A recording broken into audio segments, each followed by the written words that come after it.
More students across the country returning to school this week, and that's highlighting a growing crisis with teachers. There are simply not enough of them right now. Government figures show that about 300,000 teachers left the education workforce, left the profession since February 2020. That would be when the COVID pandemic began.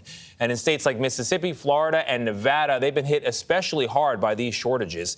Columbus, Ohio, meanwhile, the state's biggest school district there, is opening the year this morning with the teachers on strike. You see the pictures there. Elise Preston has made her way to East High School. That's in Columbus. Elise, good morning. Why is this happening there now? Tony, good morning to you. The school board and teachers union have been negotiating for months without success.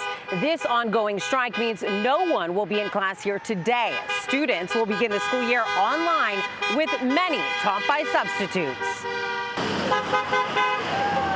Teachers in Columbus have been on strike since Monday, after the vast majority of the union's roughly 4,500 members voted to reject the latest contract offer from the city's Board of Education. What do we want? What do we want now? It marked yet another failed negotiation. After 22 meetings since March, the union claims Columbus schools are in a state of disrepair, from missing ceiling tiles to lead paint to water leaks.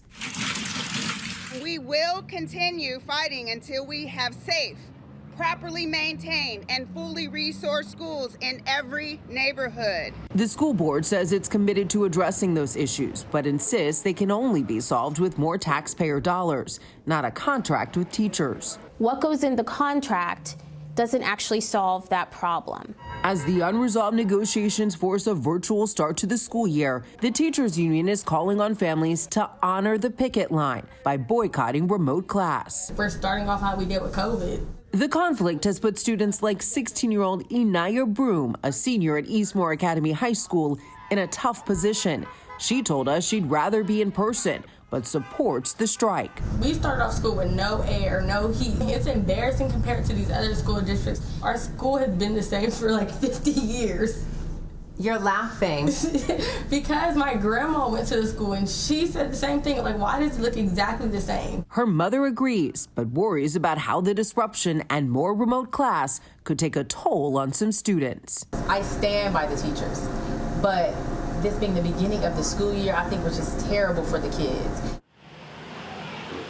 And you can hear a lot of supporters honking for this ongoing strike. As it continues, the district has set up 25 running signs for students to pick up free meals.